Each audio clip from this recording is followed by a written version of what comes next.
கர்த்தருடைய பரிசுத்த நாமத்துக்கு மகிமை உண்டாகட்டும். ஆண்டவரும் உலக இரட்சகருமாகிய இயேசு கிறிஸ்துவின் ஈடு இணையற்ற இன்ப நாமத்தில் உங்கள் யாவரையும் வாழ்த்துகிறேன். கர்த்தருக்குள்ளாக உங்களை ஆசீர்வதிக்கிறேன். கர்த்தர் தாமே இந்த நாளிலும் உங்களை ஆசீர்வதித்து வழிநடத்துவாராக. பிரியமானவர்களே, தியானத்திற்காக எடுத்துக்கொண்ட பரிசுத்த வேதாகமத்தினுடைய பகுதி பரிசுத்த லூக்கா எழுதின சுவிசேஷம் 9ஆம் அதிகாரம் 23வது வசனம். பரிசுத்த லூக்கா எழுதின சுவிசேஷம் 9ஆம் அதிகாரம் 23வது வசனம். பின்பு அவர் எல்லாரையும் நோக்கி, ஒருவன் என் பின்னே வர விரும்பினால் அவன் தன்னைத்தான் வெறுத்து தன் சிலுவையை அனுதினமும் எடுத்துக்கொண்டு என்னை பின்பற்ற கடவன். ஒருவன் என் பின்னே வர விரும்பினால் அவன் தன்னைத்தான் வெறுத்து தன் சிலுவையை அனுதினமும் எடுத்துக்கொண்டு என்னை பின்பற்ற கடவன். அவன் தன்னைத்தான் வெறுத்து. பிரியமானவர்களே, பிறருடைய சில வார்த்தைகளாலும் செயல்களாலும் அவர்கள் நடந்து கொள்கின்ற விதங்களினாலும் அடிக்கடி நாம் புண்பட்டதாக உணர்கின்றோம். ஆனால் நாம் நன்றாக சிந்தித்து பார்க்கும்போது பல வேளைகளில் பிறர் நம்மை உண்மையில் புண்படுத்தவில்லை. ஆனால் நாமோ புண்பட்டு வருந்துகிறோம். ஏனென்றால் நம்முடைய மனநிலை ஒரு புண் போல உள்ளது. அதில் ஒரு சிறு துரும்பு தொட்டால் கூட நமக்கு பெரிய வேதனையை தந்துவிடுகிறது. எத்தனையோ முறை பிறர் நம்மை மட்டம் தட்டவில்லை, ஆனால் நாம் மட்டம் தட்டப்பட்டதாக உணர்ந்து விடுகிறோம்.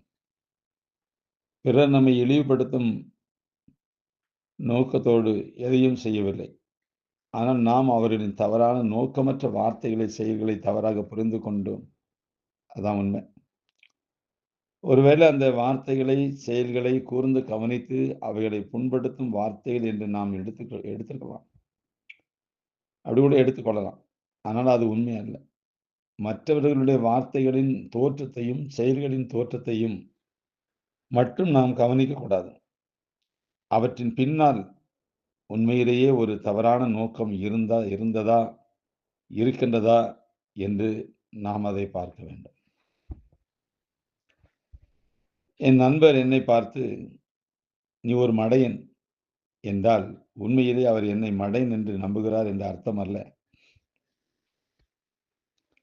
உனக்கு ஒன்றும் தெரியாது என்று சொல்லிவிட்டால் உண்மையிலே எனக்கு எதுவும் தெரியாது என்று அவர் எண்ணுவதாக அர்த்தம் கொள்ள முடியாது.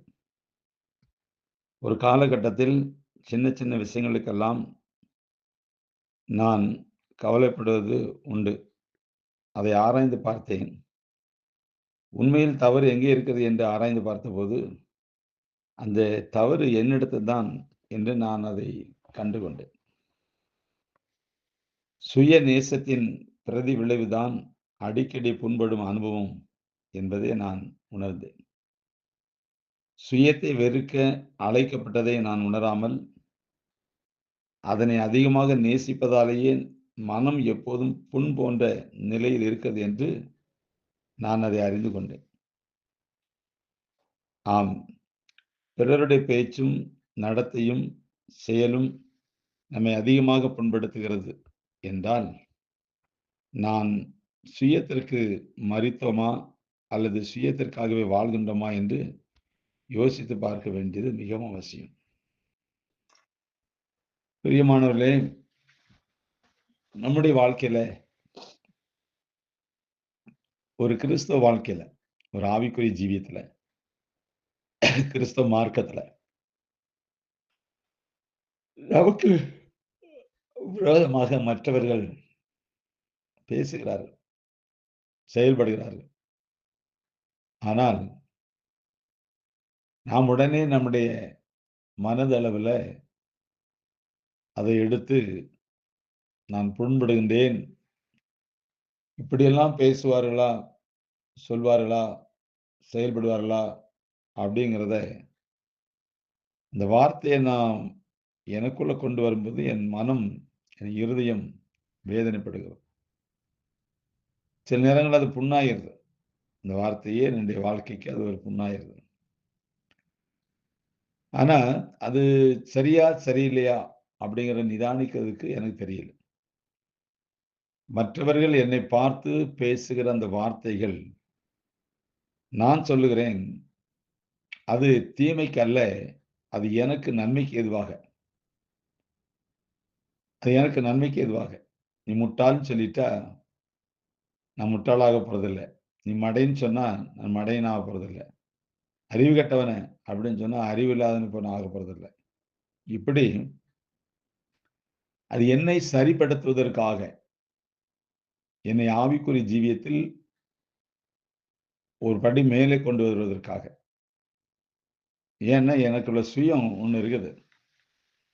இந்த சுயம் சாகாத வரைக்கும், நான் கிறிஸ்தவனாக, கிறிஸ்தவளாக வாழ்வது சரியான வாழ்க்கை அல்ல.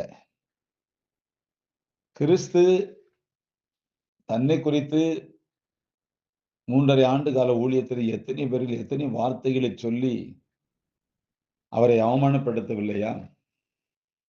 அசிங்கப்படுத்தவில்லையா? காரி துப்பவில்லையா? அதை இயேசுநாதர் அத அப்படியே திருப்பி பதில் சொன்னாரா? இல்ல.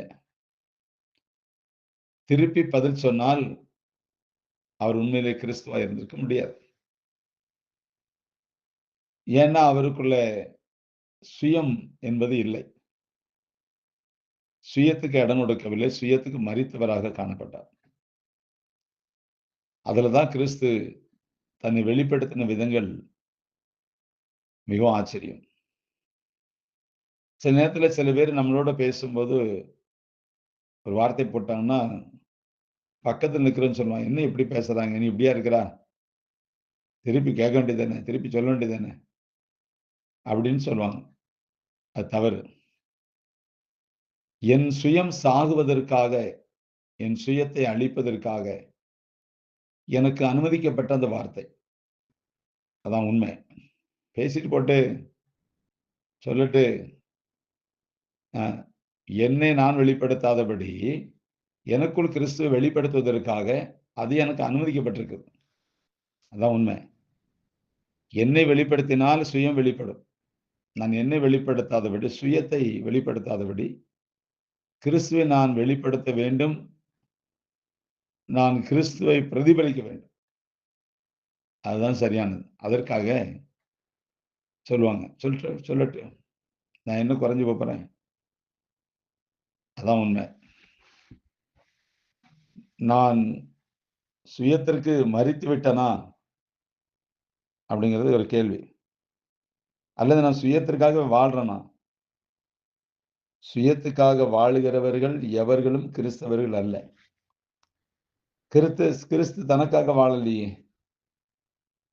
அவர் பிதாவினுடைய சித்தத்தை நிறைவேற்றத்தானே பூமிக்கு வந்தாரு. அப்ப கிறிஸ்தவர்களும் அப்படிதான். சுயம் சாகணும் என்பதற்காகவே சில வார்த்தைகள் நமக்கு அனுமதிக்கப்பட்டிருக்கு. இதுதான் உண்மை. அவங்க சொல்லுகிறதுனால நான் முட்டாளும் அல்ல. அவங்க சொல்லுகிறதுனால நான் மடையனும் அல்ல. அவங்க சொல்றதுனால ஒண்ணும் தெரியாதவனும் அல்ல.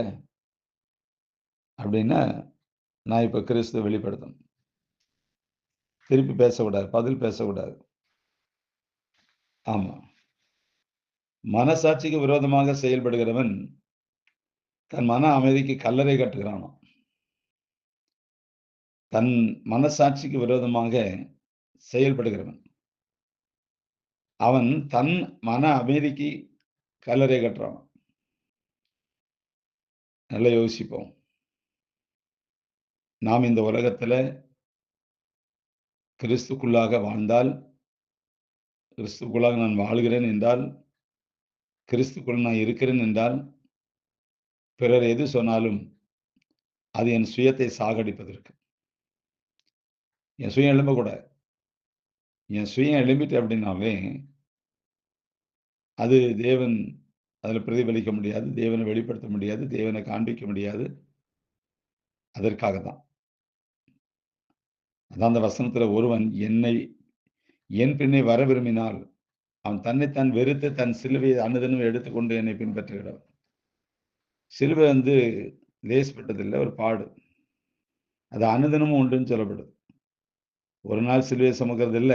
அனுதினமும் கிறிஸ்தவ வாழ்க்கையில நாம ஒவ்வொரு நாளும் சிலுவையை சுமந்து தான் போணும். அப்பதான் அவரை பின்பற்றுறதுக்கு அடையாளமா இருக்கும். அதனால அவன் தன்னைத்தான் வெறுத்து, தன்னை வெறுத்தவன் தான் கிறிஸ்தவன்.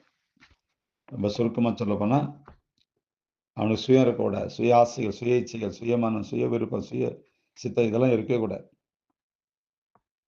தேவ சித்தத்தை நிறைவேற்றுவதற்கு ஒப்புக் கொடுத்த தேவ பிள்ளைகள் சுயத்துக்கு மரித்தவர்கள்.